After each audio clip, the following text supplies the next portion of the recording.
The forest smelled of rain and pine when Dalton Keene guided his wagon up the narrow mountain trail. It had taken him 3 days to reach this place, 3 days of silence, dust, and thoughts he didn't want. The cabin waiting ahead was supposed to be the start of something new.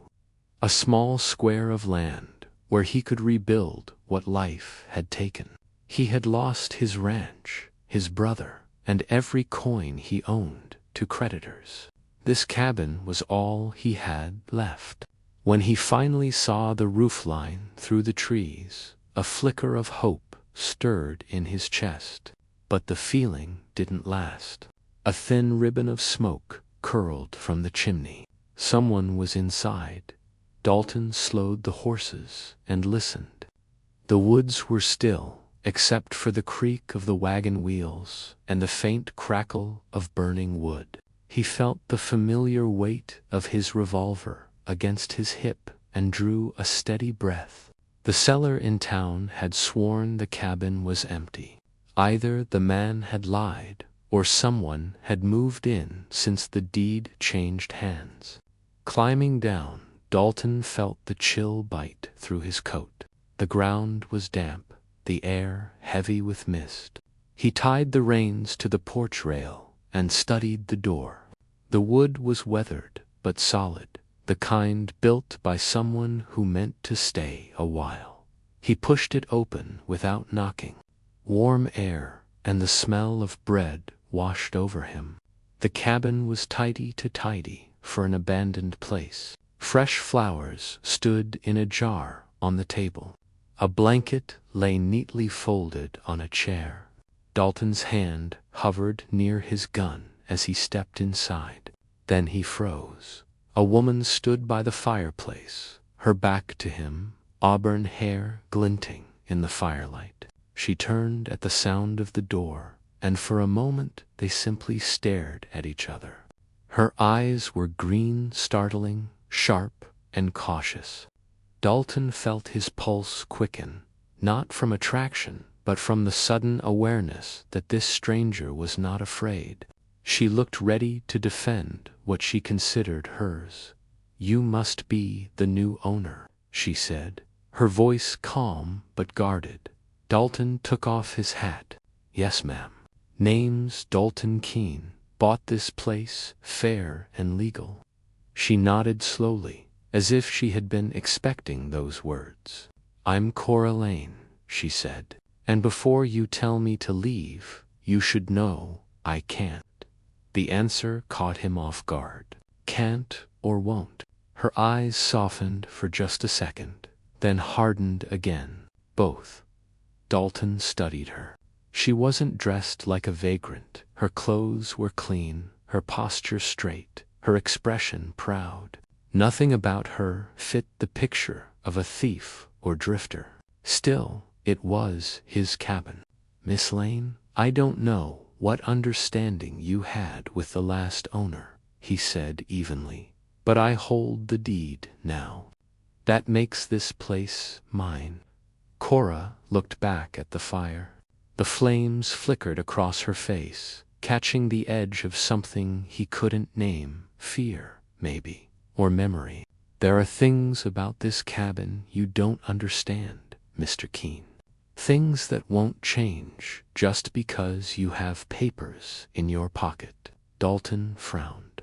"I only care that I paid for it." Before she could answer, the faint rhythm of hoofbeats echoed through the trees outside. Fast, more than one horse. Cora's color drained.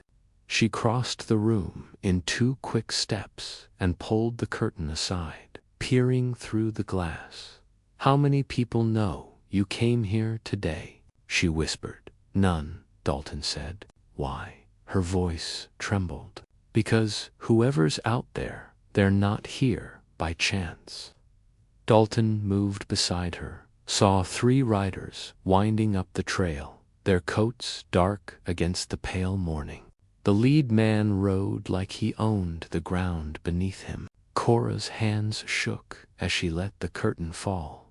"He's found me," she breathed. Dalton didn't know who he was, but he knew trouble when he saw it. His fresh start had just become a fight he hadn't planned for. Dalton had faced rustlers, droughts, and debt collectors, but nothing unnerved him quite like the woman standing beside his fireplace. Coraline didn't flinch when the hoofbeats grew louder outside. She didn't even look at him. She just whispered, "They've found me," like she'd been waiting for that moment all along. Dalton stepped closer to the window. Through the curtain, 3 riders appeared on the trail, moving with purpose. Not travelers, hunters. He turned to her. "You know them?" Her eyes glimmered in the firelight. "I was hoping I never would again." That was enough for him to understand this wasn't a simple misunderstanding. Whoever those men were, they meant her harm. "You'd better tell me what's going on," he said quietly. Cora took a slow breath, steadying herself. "His name is Marcus Webb. He's the man I was married to or forced to marry." Her voice cracked slightly, but she didn't look away. "He's a man who believes people can be owned, and I was part of his property." Dalton felt his stomach tighten. He'd met men like that before, self-appointed kings with money, guns, and no conscience. "If that's true," he said, "you picked the wrong place to hide. I just bought this cabin. It's mine now." Her expression softened, almost apologetic. "Then I'm sorry. Because if he finds me here, he'll destroy everything you own." Marcus Webb doesn't accept no for an answer. Outside, the sound of hooves stopped. The horses snorted and stamped in the dirt. Dalton could hear voices, low, confident, cruel. He looked toward the door, then back at Cora. "How long have you been here?" 3 weeks, she said. "Long enough to know the forest, not long enough to feel safe." "Why here?" She hesitated, then said, "Because this was the last place Marcus would look. The man who sold it told me nobody wanted to live this far from town. I thought I could start over. But I didn't know he'd sell it again." Dalton rubbed the back of his neck, trying to think. He hadn't come here looking for trouble. He just wanted peace, a place to heal from losing his brother and his ranch. Now, trouble was standing on his porch, and a terrified woman was asking him to stand between her and a man who clearly had no mercy. He walked to the table, unbuckling the strap of his revolver. "If they come through that door," he said, "stay behind me." Cora's voice was barely a whisper. "You don't have to do this." "Maybe not," Dalton replied, "but it doesn't sit right letting a woman face something like that alone." The first knock came like a gunshot, heavy, deliberate, echoing through the cabin. "Open up," a man's voice barked. "We know you're in there, Cora." Cora froze, every trace of color gone from her face. Dalton drew his revolver. "You stay out of sight," he said. "Let me handle it." He opened the door just enough to step outside. 3 men stood in the clearing. The one in front was tall, with a black beard and a polished gun belt. His cold eyes moved over Dalton like a hawk sizing up a rabbit. "Name's Marcus Webb," he said, his voice oily with authority. "I'm looking for my wife." Dalton didn't blink. "You're trespassing. This is my cabin." Marcus smiled thinly. "I paid for the woman inside with more money than you've ever seen. She belongs to me." "Something inside," Dalton snapped. "Nobody belongs to anybody," he said, his voice low but steady. The man beside Marcus shifted his weight, ready to draw. The third man's hand rested on his rifle. Tension hung in the cold air, sharp as glass. Marcus's smile faded. You don't want to die for someone else's mistake, cowboy. Step aside, and you can keep your pretty little cabin." Dalton didn't move. The decision was already made. He'd lost everything once. He wasn't about to lose his soul by turning away. Behind him, he heard Cora's voice, soft but full of courage. "You'll have to kill us both." Marcus's eyes darkened. "So be it." The forest went silent, waiting for the storm that was about to break. The morning mist clung to the pines as Dalton Keene kept a careful watch on the three riders outside his cabin. Every muscle in his body tensed, ready for the moment when the calm would shatter. Cora stood silently behind him, her hands gripping the edge of the table, eyes wide with fear and determination.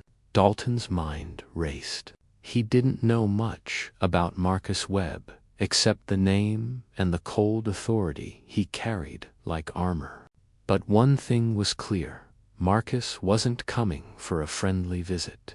These men had the air of predators, measured, disciplined, and dangerous. Dalton slid his revolver into his grip and moved closer to the door, peering through the small window. The lead rider was tall, dark-bearded, and radiated the kind of menace that only comes from absolute confidence. The other two flanked him like trained soldiers, silent and watchful. Dalton's pulse hammered in his chest. He glanced back at Cora. "Stay calm," he said softly. "Whatever happens, stay behind me."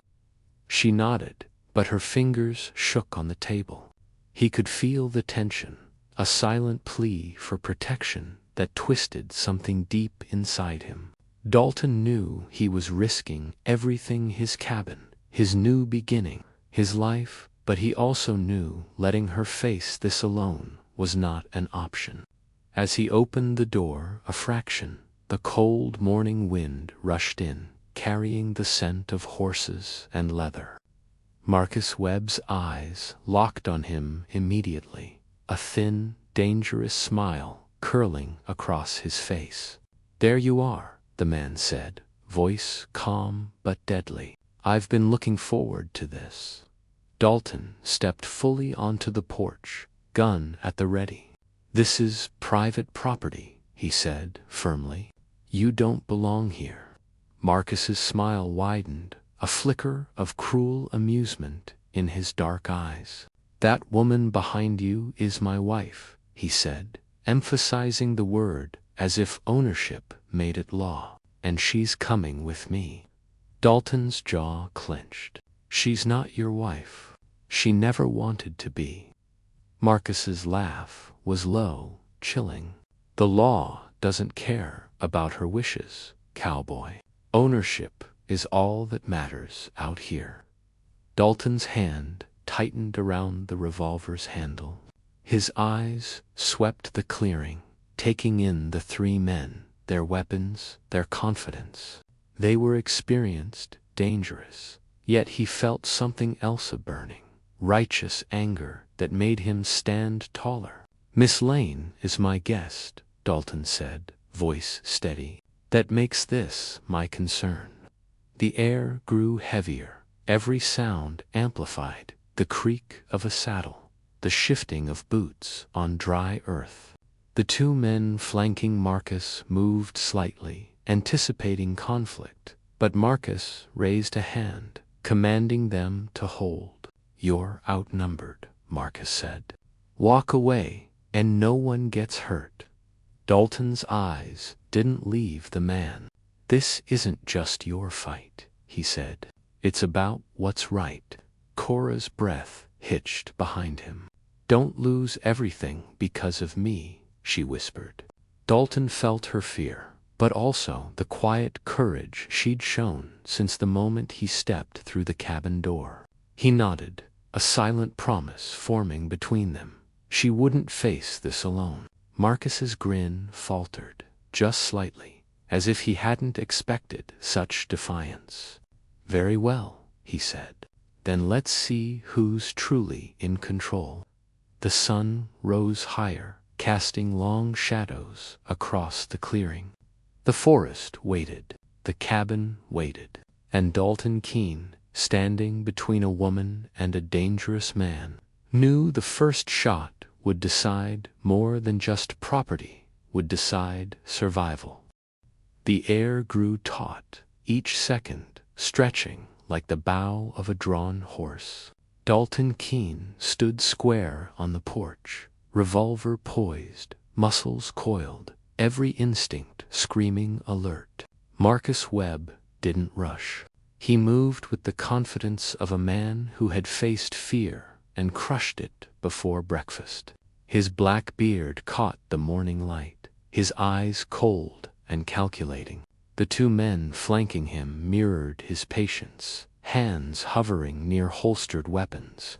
Dalton's gaze flicked to Cora, inside, her hands pressed against the table, knuckles white. He gave her a subtle nod. Stay behind me. Dalton knew he had little room to negotiate. These men weren't bluffing. Marcus Webb was the kind of man who believed in ownership of land, livestock, women. Dalton's cabin, though legally his, was just a line on the map to this man. Marcus took a step forward. "I've been searching for my wife," he said, voice smooth, almost casual, but the edge in it cut sharper than any knife. "And I intend to take her home." Dalton's jaw tightened. "She doesn't belong to you. Not now, not ever."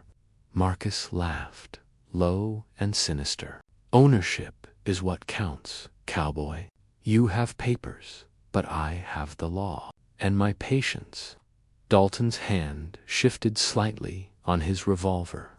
The cold morning air smelled of pine and leather, of dust and danger. Every nerve in Dalton's body tightened like a drawn bowstring. Marcus's men adjusted their stance, ready to act at a flick of his wrist. Dalton realized the first shot could erupt the entire clearing into chaos. He took a deep breath, keeping his voice calm but firm. "Miss Lane is my guest," he said, locking eyes with Marcus. "That makes this my fight." A flicker passed over Marcus's face, something uncalculated, a hint of surprise, maybe respect, maybe irritation. "Your guest," he repeated, letting the words sink in. "How long have you known her?" Dalton kept his gaze unwavering. "Long enough to know she won't be going anywhere she doesn't choose." The lead man's hand twitched near his gun, but Marcus held him back with a subtle motion. He turned his attention fully to Dalton, assessing him as a man weighs a stubborn stallion, dangerous, strong-willed, unpredictable. "Very well," Marcus said finally, voice low and deliberate. "If it's a fight you want, cowboy, then we'll see what kind of man you really are." Dalton felt the surge of anger, tempered by focus. His mind replayed every loss, every betrayal. The empty feeling when his brother Samuel's life was taken and his ranch lost. Marcus hadn't just come for a woman. He had come to assert ownership, to dominate, to destroy what Dalton and Cora represented. Cora's whisper reached him behind his back. "Be careful. He won't stop for anything." Dalton's grip tightened. He didn't intend to stop either. He adjusted his stance, eyes tracking Marcus and the men, anticipating their first move. Marcus's face darkened, the casual confidence replaced by the deadly seriousness of a man who expects control. "You may have courage," Marcus said, voice low, "but it will cost you. Choose wisely." Dalton squared his shoulders, feeling the weight of his revolver against his hip. He had nothing left to lose but his integrity and the life of the woman behind him. For the first time since losing everything, Dalton felt a cold clarity, justice, protection, and survival were on the same line. The forest held its breath. The cabin seemed to shrink in the tension, the shadows long, the wind still. In that frozen moment, Dalton realized the battle wouldn't just be about property or revenge, would be about who could control destiny and who would survive. And for the first time since stepping into the clearing, he was ready.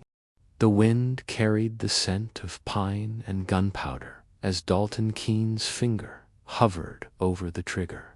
Every muscle in his body screamed readiness, every sense heightened to a razor's edge.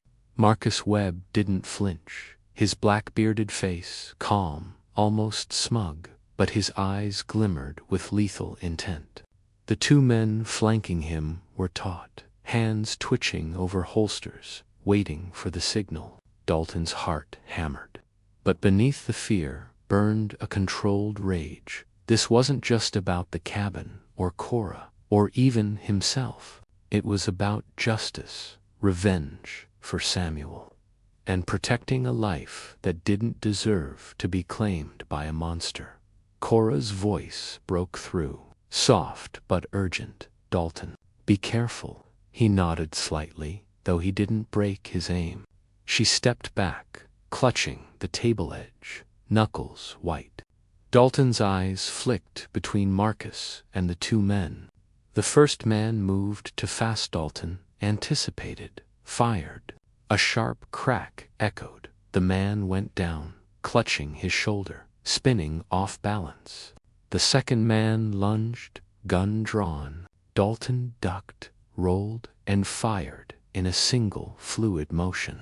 A thundering heartbeat later, he heard the second man stumble and fall. Marcus's grin faltered, replaced with fury.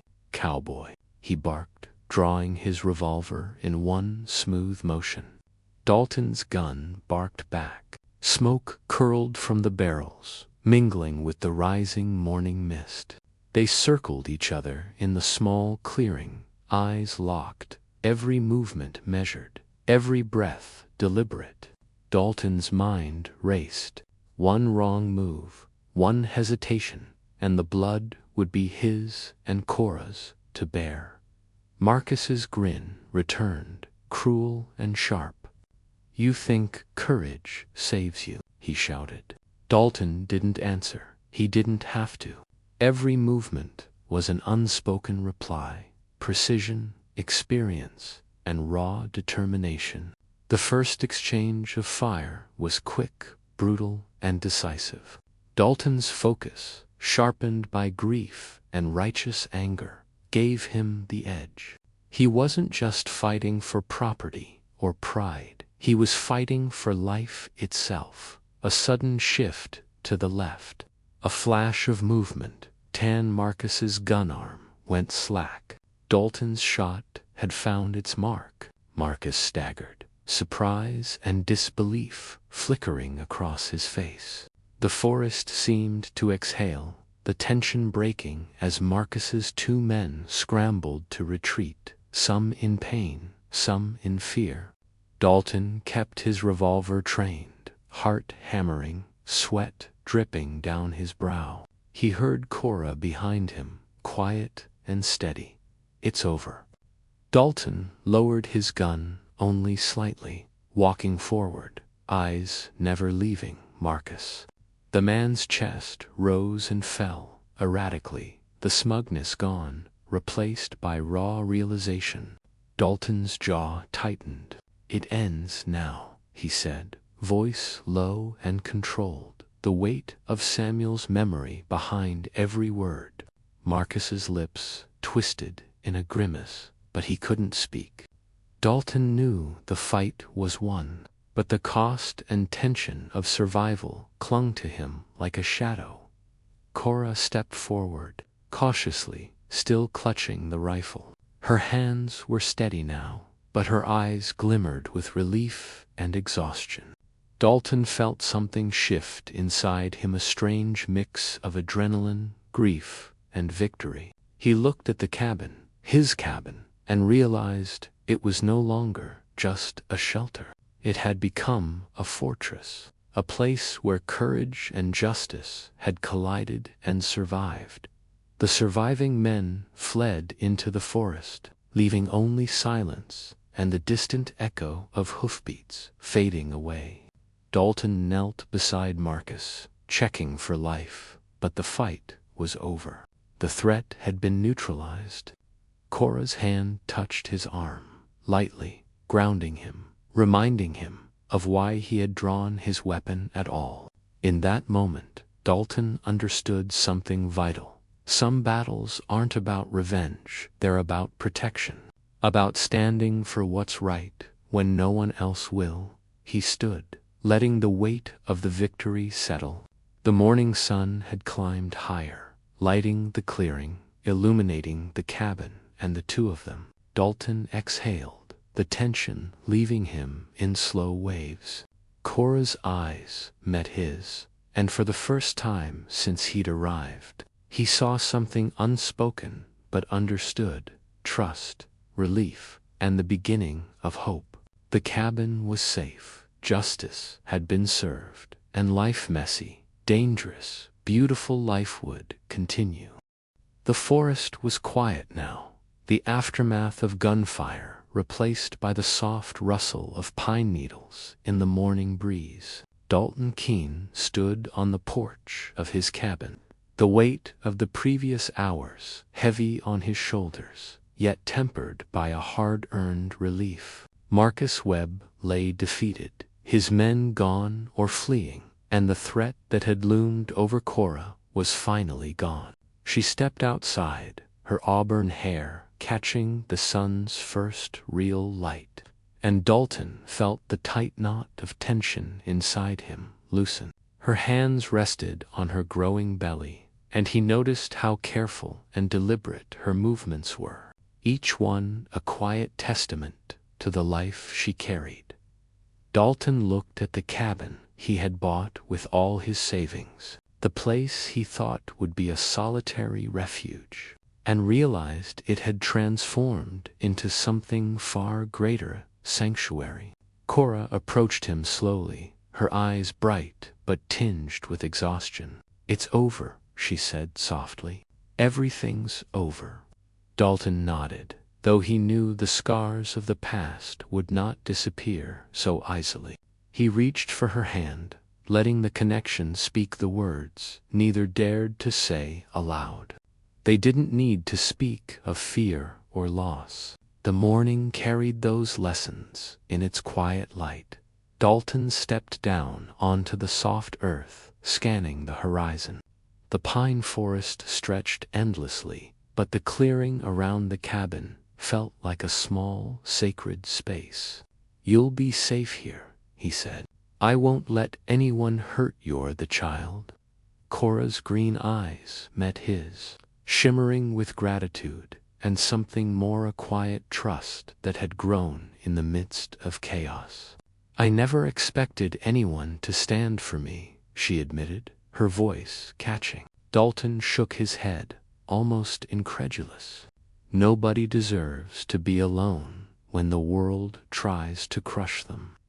They walked to the edge of the porch together, sunlight spilling over the wooden planks, illuminating the cabin and the small garden Cora had begun to cultivate. Dalton picked up a weathered map that Samuel had left behind, tucked carefully in the back of the drawer. Evidence of Marcus Webb's crimes had been recovered from the mountains, as Samuel intended, clearing Cora's name, validating her escape, and bringing justice for the murdered ranchers. Dalton smiled faintly, thinking of his brother, finally vindicated through courage and persistence. Cora's hands rested lightly on her belly again. "Do you think he would have approved?" she asked, nodding toward Dalton. Dalton looked down at the ground, remembering Samuel's lessons, his laughter, and the sense of fair justice he had always believed in. "He would," Dalton said firmly. "He would have known the right person was standing for you." Cora smiled, a soft, genuine curve of her lips that spoke of relief, hope, and trust. The cabin, once a simple investment of money, had become a symbol of survival, love, and a future worth fighting for. Months passed, the cabin rebuilt, fields tilled, and the small home bustling with life once more. Dalton watched Cora hanging laundry in the warm morning sun, her belly round with the child they would soon welcome. The baby kicked for the first time one morning, and Dalton felt a rare, unburdened joy fill his chest. He remembered Samuel and the sacrifices that had brought them here, and he knew the legacy of courage and protection would continue. Cora turned to him, hand on her stomach, and asked softly, "Have you decided on a name?" Dalton knelt beside her, taking her hand gently. "Samuel," he said, after a pause, "for the man who made all this possible." Cora nodded, smiling through tears of happiness. The forest was quiet, the cabin safe, and the future fragile, uncertain, yet bright awaited them. Dalton Keene had arrived seeking solitude and healing, but he had found far more: justice for his brother, a life saved, and the promise of new beginnings. In the golden light of dawn, with the smell of pine and bread drifting from the cabin, he finally understood that some purchases and some battles were worth more than gold.